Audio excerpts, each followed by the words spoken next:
प्यारे बच्चों, good morning. स्वस्थ रहें, सुखी रहें, घर पर रहें बच्चों। पिछली क्लास 8A हिंदी 1, पिछली कक्षा में हम लोगों ने पढ़ा था क्या? शब्द विचार।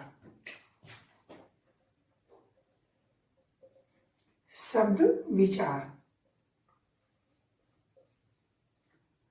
तो शब्द विचार के अंतर्गत हमने पढ़ा था कि शब्द किसे कहते हैं, तो वर्णों के सार्थक समूह को क्या कहते हैं? शब्द कहते हैं। फिर हम लोगों ने पढ़ा था क्या कि शब्द के भेद, शब्दों के भेद कि कितने प्रकार के शब्द होते हैं या शब्दों के भेद कितने होते हैं। तो हमने पढ़ा था कि शब्द के भेदों को, शब्दों के भेद जो होते हैं वो 4 आधारों पर होते हैं। कितने आधारों पे होते हैं?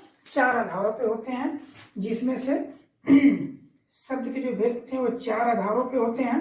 जिसमें से पहला था अर्थ के आधार पर, जिसमें हम लोगों ने पढ़ा था सार्थक और निरर्थक। दूसरा था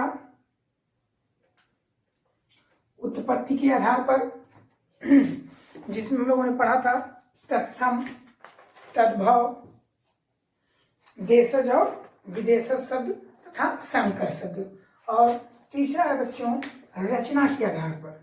किसके आधार पर? रचना के आधार पर शब्द के भेद।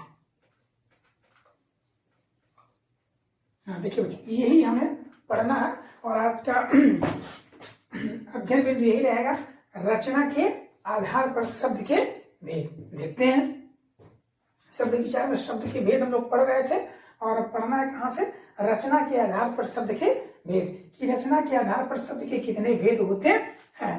तो देखिए बच्चों, रचना के आधार पर शब्द के भेद। तो रचना के आधार पर, रचना के आधार पर शब्द के 3 भेद होते हैं। कितने भेद होते हैं? 3 भेद होते हैं। शब्द के 3 भेद होते हैं। किसके आधार पर? रचना के आधार पर। ठीक, कौन कौन से होते हैं? तो रचना के आधार पर पहला होता है रूढ़ शब्द। कौन से शब्द? रूढ़ शब्द। दूसरा जो है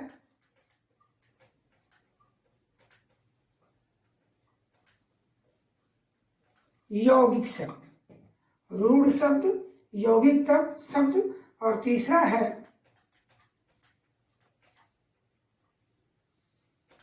योग रूढ़ शब्द।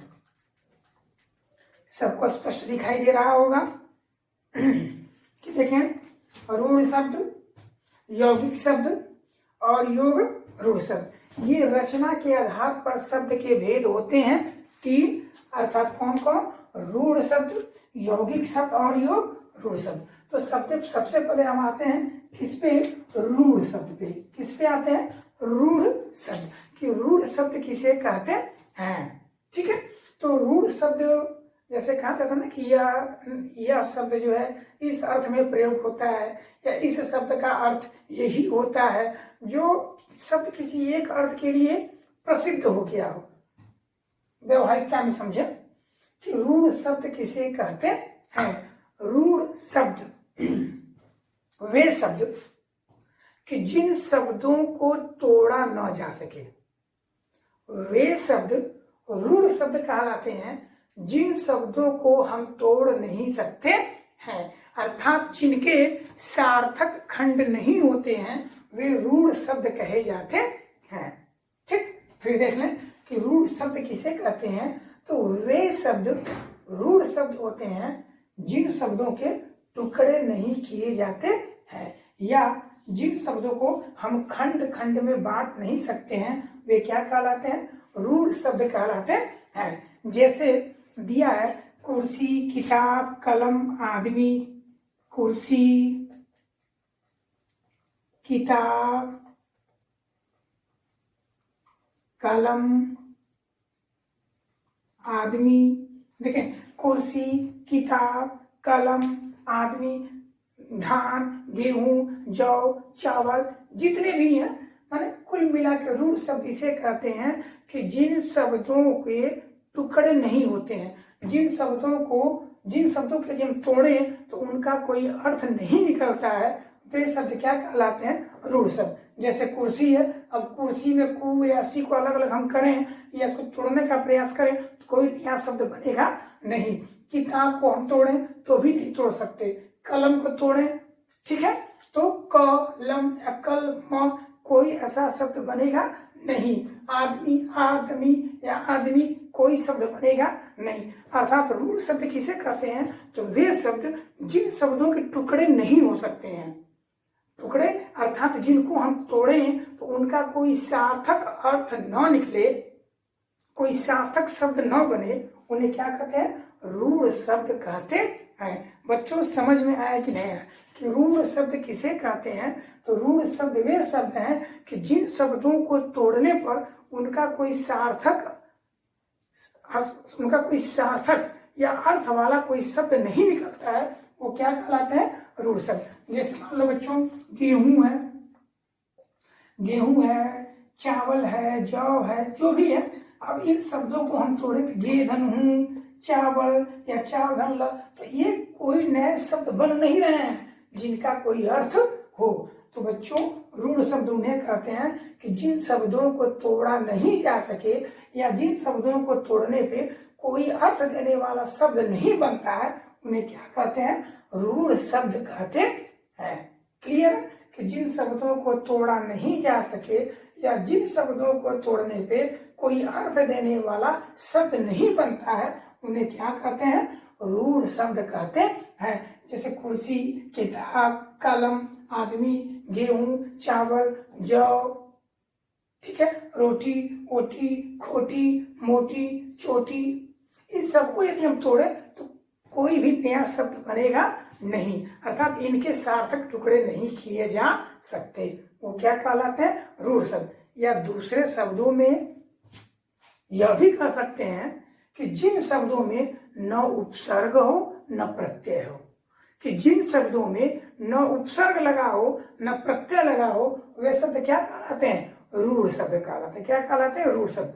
बच्चों ये दूसरी परिभाषा है, तुम्हारे बुक में शायद नहीं दिया है, फिर भी समझ लें कि दूसरी परिभाषा क्या कहती है कि रूढ़ शब्द किसे कहते हैं? कि वे शब्द जिन शब्दों में न उपसर्ग हो न प्रत्यय हो। अर्थात वही बात आ जाएगी कि जब उपसर्ग और प्रत्यय रहेगा नहीं तो हम शब्दों को तोड़ पाएंगे नहीं। अर्थात जिन शब्दों के सार्थक टुकड़े नहीं किए जा सकते हैं, उनको दो भागों में नहीं बांटा जा सकता है, वे क्या कहलाते हैं? रूढ़ शब्द कहलाते हैं। या यूं कह लें कि जिन शब्दों में उपसर्ग और प्रत्यय नहीं होता है, वे रूढ़ शब्द कहलाते हैं। क्लियर बच्चों? जैसे कुर्सी, किताब, चावल, गेहूं, जौ, मक्का, कलम, कापी इत्यादि जो भी हो, जिसको तोड़ा न जा सके। अब आते हैं यौगिक शब्द। क्या आते हैं? यौगिक। नाम से ही स्पष्ट है, यौगिक। योग मतलब जोड़ना, योग मतलब जोड़ना। यौगिक शब्द अर्थात ऐसे शब्द जो दो शब्दों से मिलके जुड़े होते हैं, वे क्या कहलाते हैं? यौगिक शब्द। यौगिक शब्द किसे कहते हैं? तो वे शब्द जो दो शब्दों से मिलके जुड़े होते हैं, वे यौगिक कहलाते हैं। तो स्वाभाविक सी बात है कि जब दो शब्दों से मिलके जुड़े होते हैं तो इनको अलग अलग भी किया जा सकता है। और चूंकि दो शब्द हैं, अलग करेंगे तो दोनों शब्दों का अलग अलग अर्थ निकलेगा, लेकिन इसमें हम शब्दों को तोड़ नहीं सकते और यदि तोड़े भी उनका कोई अर्थ निकलेगा नहीं। लेकिन यौगिक शब्द में क्या है कि हम उन शब्दों को अलग अलग तोड़ सकते हैं और जब तोड़ेंगे तो उनका कोई शाब्दिक अर्थ भी निकलेगा, उनका अर्थ भी निकलेगा। अर्थात यौगिक शब्द किसे कहते हैं? तो दो या दो से अधिक शब्दों से मिल करके जो शब्द बनाए जाते हैं उन्हें क्या कहते हैं? यौगिक शब्द कहते हैं। और यौगिक शब्द की क्या पहचान है कि ये टुकड़ों में विभक्त किया जा सकता है और उन टुकड़ों के अर्थ भी निकलते हैं। अर्थात यौगिक शब्द में शब्दों के सार्थक खंड किए जा सकते हैं। जैसे देखें, यौगिक शब्द दिया है घुड़सवार। घुड़सवार देखिए बच्चों, ये जो घुड़सवार है यह दो शब्दों से मिलकर बना है। किससे? एक तो मिला घोड़ा और दूसरा क्या? सवार। मैंने घोड़े पे सवारी करने वाला क्या कहलाता है? घुड़सवार। तो इसको हम तोड़े तो दो में तोड़ सकते हैं ना, एक घुड़ माने घोड़ा और दूसरा क्या? सवार, और दोनों का अलग अलग अर्थ निकलता है ना। देखें आगे, देखने दूध वाला। दूध वाला, चाय वाला, पान वाला, पेपर वाला, किताब वाला, कॉपी वाला, पढ़ने वाला, लिखने वाला। ये सब देखें, इस सब में क्या है, दो दो शब्द हैं, एक दूध एक वाला, ठीक है, एक दूध और एक वाला, और दोनों का अलग अलग हम कर सकते हैं ना, और दोनों का अलग अलग क्या निकलेगा, अर्थ भी निकलेगा। कुल मिला के यौगिक शब्द किसे कहते हैं, तो जो शब्द दो या दो से अधिक शब्दों से, माने जो शब्द दो शब्दों से मिलकर बने होते हैं वे यौगिक शब्द कहलाते हैं। और यौगिक शब्द में इन शब्दों को अलग अलग टुकड़ों में विभक्त कर सकते हैं, या फिर दूसरी परिभाषा के अनुसार यह भी कह सकते हैं कि जिन शब्दों में उपसर्ग लगा हो उन्हें क्या कहते हैं, यौगिक शब्द। यौगिक शब्दों में क्या होते हैं, उपसर्ग लगे रहते हैं। जैसे मान लो आधन हार, आ हार, आहार है तो इसमें एक उपसर्ग आ हो गया और हार हो गया, दोनों का अलग अलग अर्थ हो गया ना।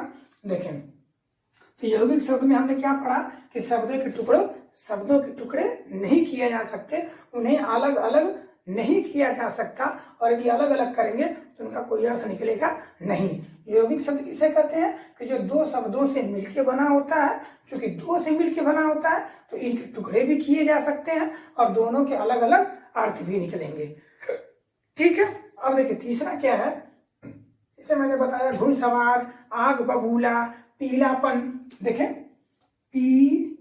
पीलापन, पीलापन, अपनापन, दीवानापन, पागलपन। तो देखें एक शब्द क्या है पीला और दूसरा क्या है पन, दो शब्दों से मिलकर बना है ना, पीला और पन, और दोनों का अपना अपना अर्थ है, अपनापन, दीवानापन, पागलपन, कुछ भी लगा ले। अब आते हैं योग रूढ़ शब्द। योग भी है और रूढ़ भी है, योग भी है और क्या है रूढ़। तो रूढ़ तो हमने पढ़ लिया, जिसको तोड़ा न जा सके, जो एक ही के लिए प्रसिद्ध हो उसको तोड़ नहीं सकते, और योग जो दो से मिलके बना हो, और ये क्या है योग रूढ़। कौन सा शब्द है, योग रूढ़। देखें कम कि अब योग रूढ़ शब्द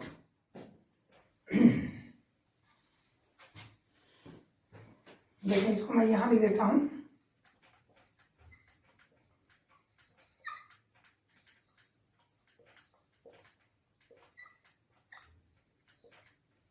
योग रूढ़ शब्द। देखिए बच्चों, योग रूढ़ शब्द आपके कौन होते हैं, तो योग रूढ़ शब्द उन्हें कहते हैं, योग अर्थात वे शब्द जो दो शब्दों के योग से बने होते हैं। वे शब्द जो दो शब्दों के योग से क्या होते हैं, बने होते हैं, योग हो गया और पीछे क्या दिया, रूढ़। अर्थात वे शब्द जो दो शब्दों के योग से बने तो होते हैं, लेकिन वे दो शब्दों के योग से बन करके किसी एक विशेष के लिए ही जाने जाते हैं। उनका प्रयोग किसी एक विशेष के लिए ही होता है, वे क्या कहलाते हैं, योग रूढ़। जैसे देखें एक शब्द है 10 और एक शब्द क्या है आ न, मान 10 मुख, ठीक। एक शब्द क्या है 10 और एक क्या है आनंद, और इन दोनों को जोड़ के क्या बन गया, दशानन। तो अब यह शब्द जो है योग रूढ़ होगा, क्यों, क्योंकि दशानन दो शब्दों के योग से बना, 10 और आनंद, दशानन हो गया। लेकिन दो शब्दों के योग से मिल के तो बना, लेकिन क्या यह दशानन सबके लिए प्रयोग किया जा सकता है, सबको हम दशानन कर सकते हैं, नहीं। किसे कर सकते हैं, केवल एक ही व्यक्ति को कर सकते हैं जिसके पास क्या हो, 10 सिर हो। अर्थात यह दशानन किसका बोध करा रहा है, रावण के लिए। यह दशानन किसके लिए प्रयोग किया जाता है, रावण के लिए। समझ में आ रहा है कि इसमें क्या था कि शब्दों को तोड़ नहीं सकते, उसका अलग अलग करने पर अर्थ नहीं निकलता है।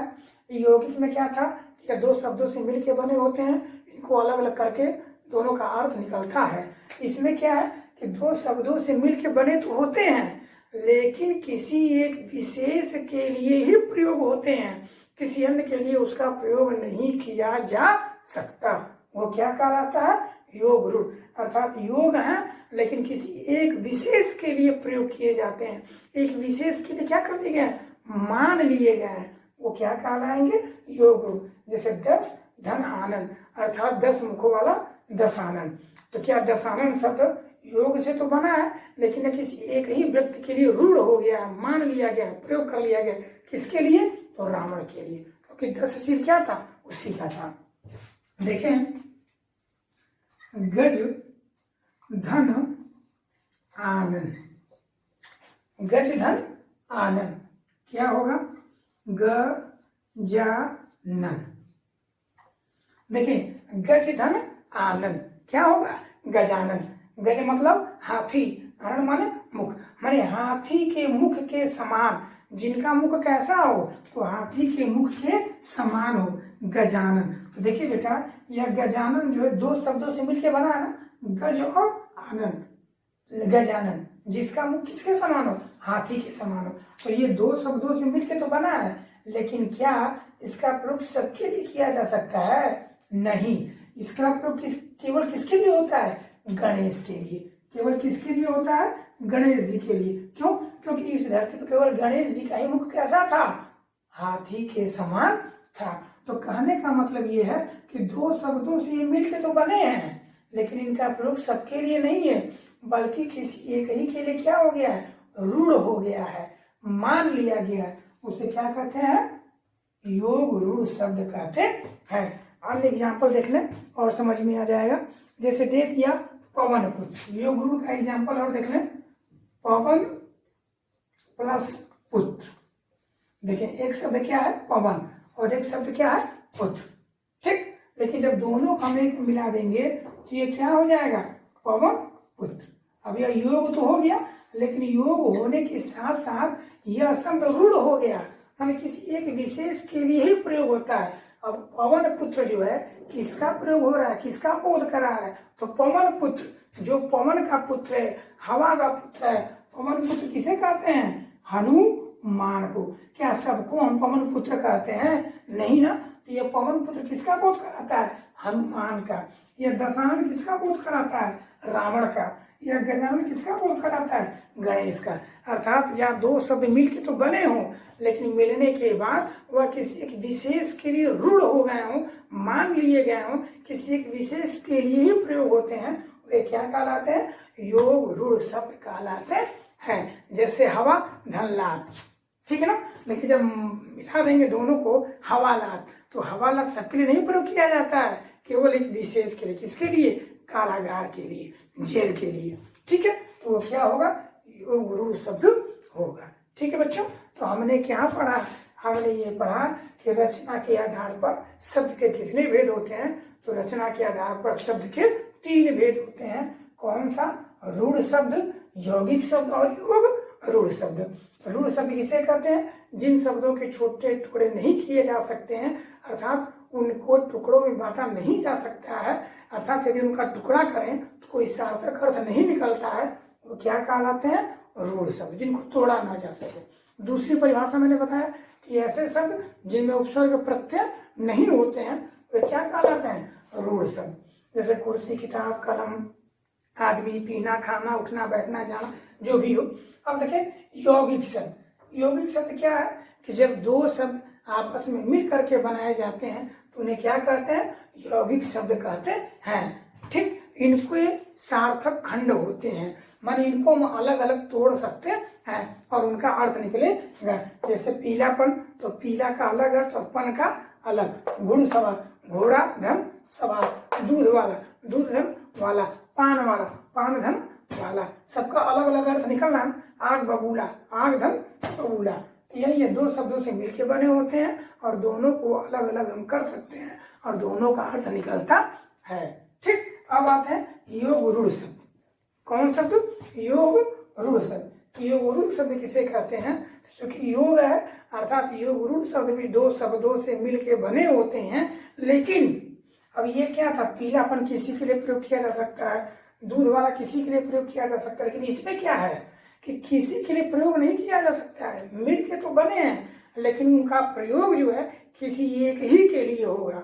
यही योग सब, यौगिक शब्द और योग रूढ़ में अंतर है। देखें, 10 धन आनंद, 2 लोगों से मिलकर तो बना है 10 और आनंद, लेकिन क्या सबके लिए प्रयोग होता है दशानन? नहीं। किसके लिए? रावण के लिए। गज धन आनंद, गजानन किसके लिए प्रयोग होगा? गणेश के लिए। पवन पुत्र, हनुमान के लिए, हवा धन लाख, हवा लाख जेल के लिए।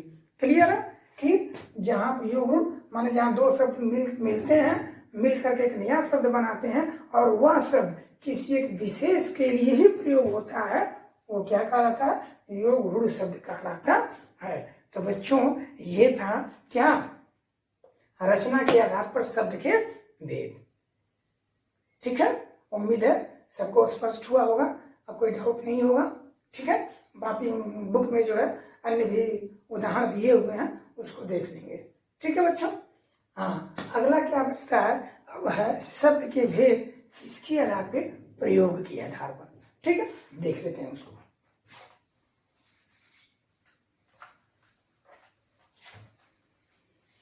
जो होमवर्क दिया जाए बच्चों उसको अच्छे से करते रहें, क्लास वर्क की काफी जो है अपनी पूरी करते रहें। देखें लास्ट जो है वो क्या है कि शब्द के भेद किसके आधार पर? प्रयोग के आधार पर।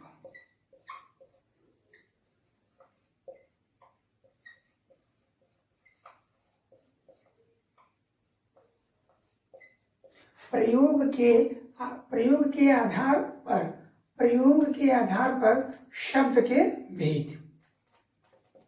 देखिए बच्चों, प्रयोग के आधार पर शब्दों के भेद, प्रयोग के आधार पर शब्दों के भेद। तो प्रयोग के आधार पर शब्दों के दो भेद होते हैं। कितने भेद होते हैं बच्चों?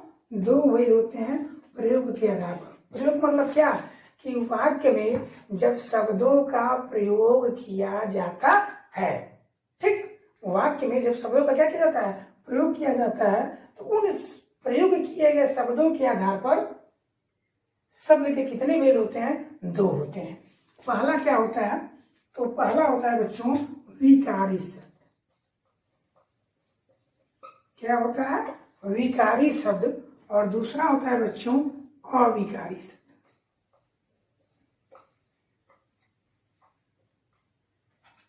हाँ देखें, प्रयोग के आधार पर शब्दों के दो भेद होते हैं, विकारी शब्द और अविकारी शब्द। विकारी शब्द किसे कहते हैं? कि जिन शब्दों का प्रयोग यदि हम वाक्य में करें तो वो हमेशा बदलते रहते हैं।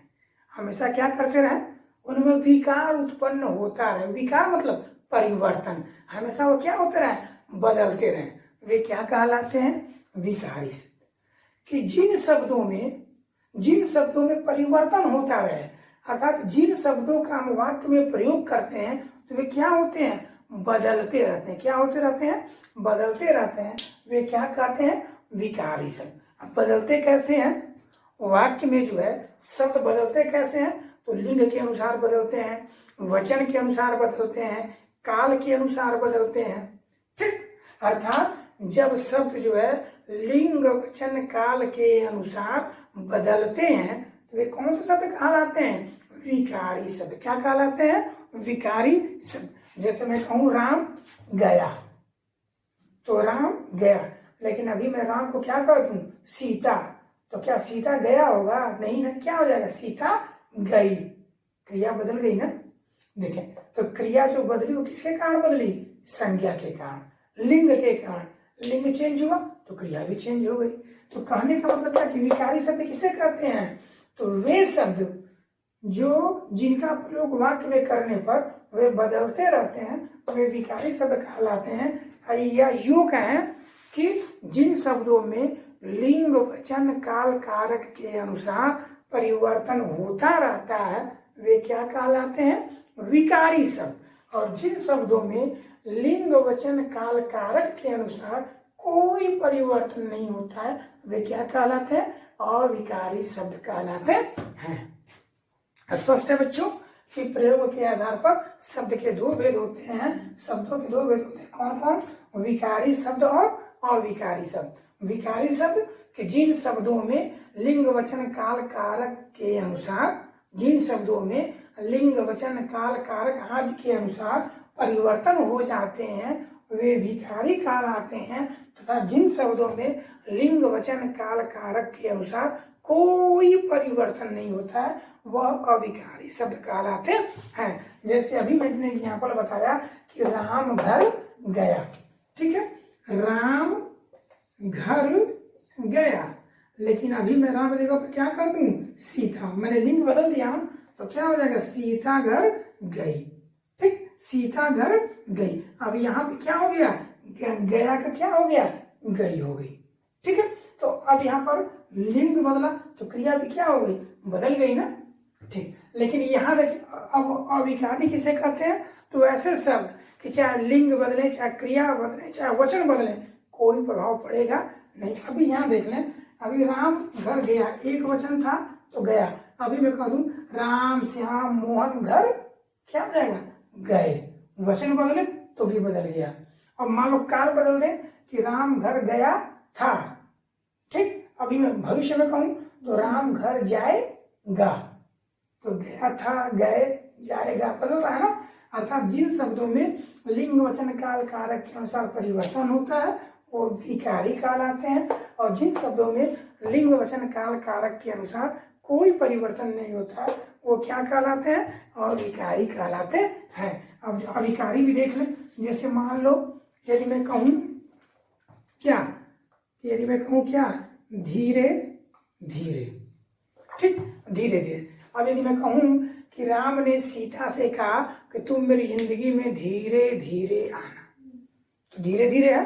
अब फिर उल्टा कर दो इसी को कि सीता ने राम से कहा कि तुम मेरी जिंदगी में धीरे धीरे आना, तो बच्चों चाहे राम कहे सीता से, चाहे सीता कहे राम से, चाहे हम सब मिलकर राम से कहें कि हम सब ने मिलकर राम से कहा कि मेरी जिंदगी में धीरे धीरे आइए, या राम ने हम सब से मिलकर कहा कि हमारी जिंदगी में धीरे धीरे आइए, तो बच्चों यह धीरे धीरे कभी बदल रहा है, नहीं बदल रहा है ना। ये धीरे धीरे क्या है, अविकारी शब्द है। कौन सा शब्द है, अविकारी। हमने क्या पढ़ा कि प्रयोग के आधार पर शब्दों के भेद दो प्रकार के होते हैं, कौन कौन, विकारी शब्द और अविकारी शब्द। अब यहाँ देख लें कि विकारी में क्या आता है, तो विकारी में संज्ञा शब्द आते हैं। ठीक है, संज्ञा है, सर्वनाम है, संज्ञा सर्वनाम विशेषण और क्रिया। देखिए संज्ञा सर्वनाम विशेषण और क्रिया ये सब क्या है, ये सब विकारी शब्द हैं, माने इनमें परिवर्तन होता रहता है। वाक्य में जब इनका प्रयोग हम करते हैं तो इनमें बदलाव होता रहता है। ठीक, ये क्या है, विकारी। 1 2 3 4। अब आते हैं बच्चों अविकारी, माने वे शब्द कि जिनका हम प्रयोग करें वाक्य में लेकिन उनमें कोई बदलाव नहीं होता है, वे क्या कहलाते हैं, अविकारी। जैसे देखिए क्या क्या है, तो इसमें पहला है क्रिया विशेषण। क्रिया विशेषण यह भी क्या है, अविकारी शब्द है। क्रिया विशेषण के बाद देखें संबंध बोधक, संबंध बोधक अव्यय। आगे देखें समुच्चय बोधक अव्यय, समुच्चय बोधक अव्यय सबको दिखाई दे रहा होगा, समुच्चय बोधक अव्यय और विस्मय बोधक अव्यय। देखिए बच्चों, तो प्रयोग के हम लोगों ने क्या पढ़ा कि प्रयोग के आधार पर शब्दों के कितने भेद होते हैं, 2 भेद होते हैं। कौन कौन, विकारी और अविकारी। विकारी शब्द में क्या आते हैं, संज्ञा सर्वनाम विशेषण और क्रिया, ये विकारी शब्द है। और अविकारी शब्दों में क्या आते हैं, तो क्रिया विशेषण, संबंध बोधक अव्यय, समुच्चय बोधक अव्यय और क्या, विस्मय बोधक अव्यय। ये किसमें आते हैं बच्चों, अविकारी में आते हैं। तो इस प्रकार बच्चों जो हम लोग का क्या था, शब्द विचार। ठीक है, इस प्रकार जो है जो शब्द विचार चैप्टर है वह पूरा क्या होता है, कंप्लीट हो गया, पूर्ण हो गया। जिसमें हम लोगों ने पढ़ा कि शब्द किसे कहते हैं, तो वर्णों के समूह को शब्द कहते हैं। फिर हम लोगों ने पढ़ा कि शब्दों के भेद कितने होते हैं, तो हमने पढ़ा कि शब्दों के भेद जो 4 आधारों पर होते हैं, एक अर्थ के आधार पे, दूसरा उत्पत्ति के आधार पर, तीसरा रचना के आधार पर और चौथा प्रयोग के आधार पर। फिर हम लोगों ने उन आधारों पर शब्दों के भेद को पढ़ा। ठीक है, देखिए बच्चों इस पाठ के जो क्वेश्चन आंसर है वह तुम लोग को प्रोवाइड कर दिए जाएंगे, स्कूल की वेबसाइट पे अपलोड कर दिया जाएगा। अच्छे से उसको ध्यान से जो है जो अपलोड किया जाएगा उस नोट्स और अपनी किताब दोनों से मिला करके बच्चों अच्छे से क्वेश्चन और आंसर अपने कॉपी पर क्या करेंगे, लिख लेंगे। ठीक, और जो भी तुम लोग के पाठ में बच्चों ये सही मिलान कीजिए, निम्नलिखित शब्दों का निर्देशानुसार लिखिए, तत्सम तद्भव ये जो भी दिया गया है ये सब बेटा पढ़ाया गया है। किताबों में क्या कर लेंगे, मैच कर लेंगे। बाकी जो द्वितीय प्रश्न है वो तुम लोग को नोट्स दिया जाएगा। ठीक है, तो इस प्रकार जो बच्चों हम लोग का 3 चैप्टर जो है समाप्त हो चुका है हिंदी 1 का। ठीक है, और जो अगला चैप्टर है जो हम लोग को पढ़ना है वो क्या है, वो है उपसर्ग एवं प्रत्यय। ठीक है बच्चों, जो अगला चैप्टर है जो हमें पढ़ना है वो है उपसर्ग एवं प्रत्यय।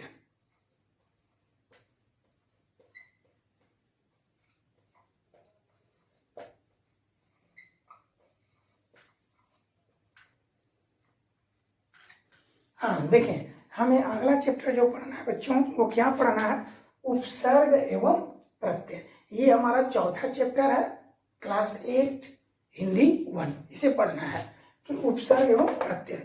तो सबसे पहले हम आते हैं कि ये उपसर्ग या प्रत्यय इनका प्रयोग हम करते क्यों हैं।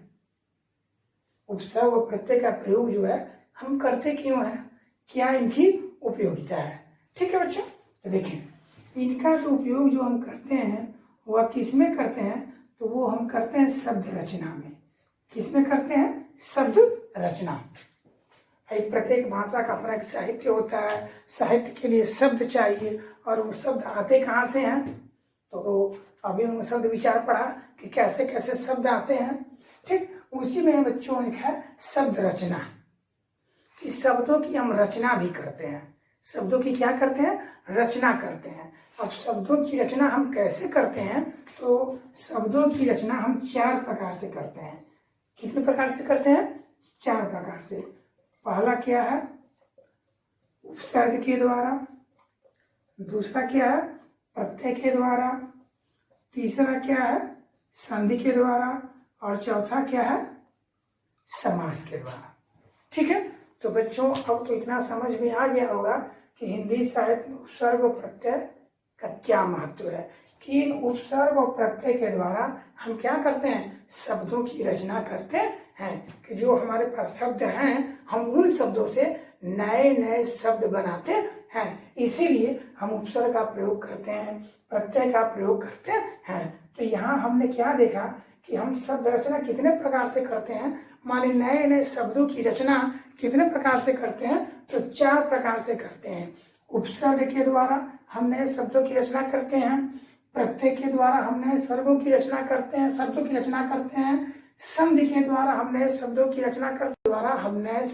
रचना करते हैं।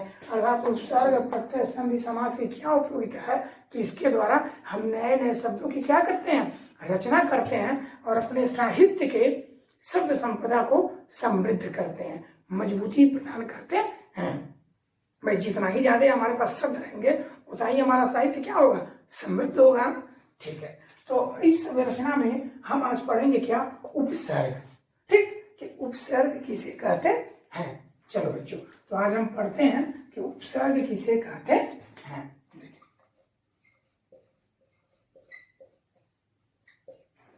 उपसर्ग, ठीक है, तो देखिए उपसर्ग जो है 2 शब्दों से मिलकर बना हुआ है। कौन सा,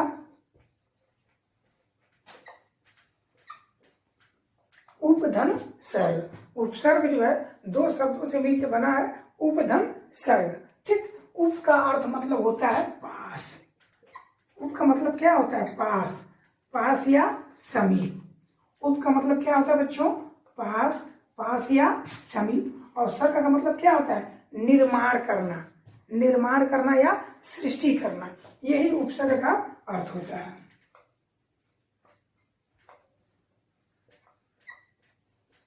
सृष्टि करना या निर्माण करना। ठीक है बच्चों, देखें तो शब्द रचना में सबसे पहले हम पढ़ते हैं उपसर्ग।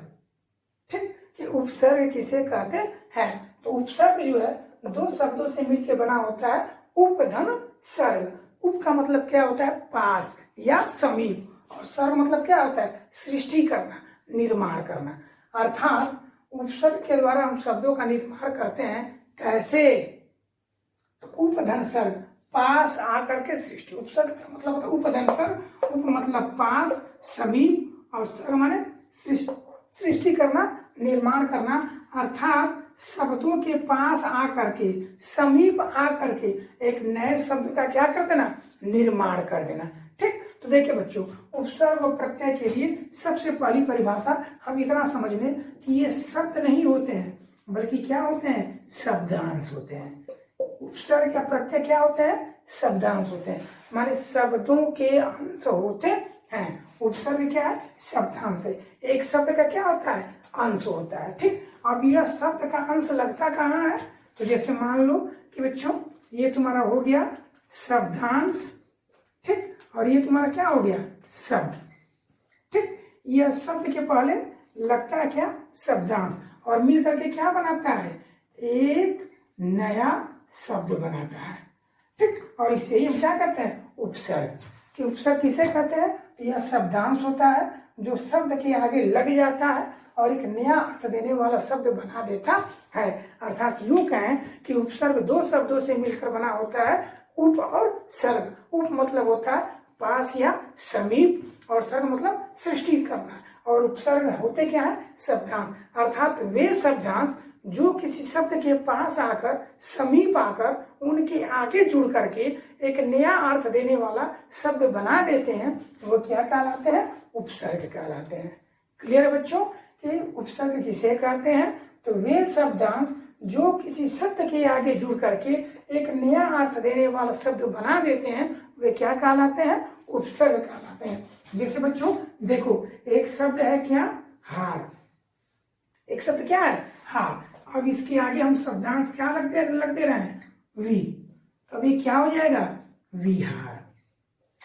अब देखें, हार था, हमने इसके आगे एक शब्दांश वी लगा दिया, और एक क्या बन गया? नया शब्द। अर्थात वे शब्दांश जो किसी शब्द के आगे लगकर एक नया अर्थ देने वाला शब्द बना देते हैं, वे क्या कहलाते हैं? उपसर्ग कहलाते हैं। ठीक, अब ये हार है, देखें, अब इस हार में आगे कुछ भी जोड़ दें, उप शब्दांश जोड़ दें, तो अभी क्या हो गया? उपहार। उपहार मतलब गिफ्ट, जो किसी को गिफ्ट दिया जाता है। अब देखिए बच्चों, ये हार है, इसके आगे हमने क्या लगा दिया? प्र, तो ये क्या हो गया? प्रहार। प्रहार मतलब मारना। देखिए, हार एक ही शब्द था, लेकिन हम विभिन्न उपसर्गों का प्रयोग करके नए नए शब्द बनाते रहे ना, तो ये उपसर्ग का प्रयोग हम किस लिए करते हैं? शब्दों की रचना करने के लिए। क्या करने के लिए? शब्दों की रचना करने के लिए। देखें, इन उपसर्गों से, और एक ही शब्द हमारे पास था, लेकिन इन शब्दों में हम उपसर्गों का प्रयोग करके कैसे नए नए शब्द बना दिए। ठीक है बच्चों, तो उपसर्ग क्या होता है? उपधन सर्ग। उप मतलब पास या समीप, सर्ग हमारी सृष्टि करना, अर्थात, और उपसर्ग होते क्या है? शब्दांश होते हैं, शब्दों के अंश होते हैं। अर्थात वे शब्दांश जो किसी शब्द के पास आकर, समीप आकर, उनसे आगे जुड़ करके एक नया अर्थ देने वाले शब्द बना देते हैं, वे क्या कहलाते हैं? उपसर्ग कहलाते हैं। उपसर्ग होते क्या है? शब्दांश। माने वे शब्दांश जो किसी शब्द के आगे लगकर या जुड़कर एक नया अर्थ देने वाला शब्द बना देते हैं, वे क्या कहलाते हैं? उपसर्ग। जैसे विधनहार विहार, उपधनहार उपहार, प्रधनहार प्रहार। हमारे पास एक ही शब्द था क्या? हार, लेकिन हमने उपसर्गों के द्वारा जितने उपसर्ग लगाए उतने हमें नए नए शब्द मिल गए। तो ये वी, उप, प्र, ये सब क्या है बच्चों? उपसर्ग है। क्लियर है? अब बच्चों अगले क्लास में हम पढ़ेंगे अपने क्या, कि उपसर्ग कितने प्रकार के होते हैं। ठीक है भाई, विभिन्न भाषाओं से उपसर्ग हिंदी में आए हुए हैं। संस्कृत के उपसर्ग, अंग्रेजी के उपसर्ग, अरबी के उपसर्ग, फारसी के उपसर्ग, हिंदी के उपसर्ग, तो इन सभी प्रकार के उपसर्गों का हम अध्ययन करेंगे अपने नेक्स्ट चैप्टर में बच्चों। इस क्लास का ये उपसर्ग में प्रत्यय। ठीक है, तो उपसर्ग हम लोगों ने समझ लिया। अगली क्लास जो होगी उसमें हम लोग उपसर्ग के भेद को समझेंगे। ठीक है, हाँ, जो होमवर्क दिया जा रहा है बच्चों उसको सावधानी पूर्वक करें, और जो भी नोट्स दिया जा रहा है उस नोट्स को अपने क्लास वर्क की कॉपी पर अवश्य लिखें। स्वस्थ रहें, सुखी रहें।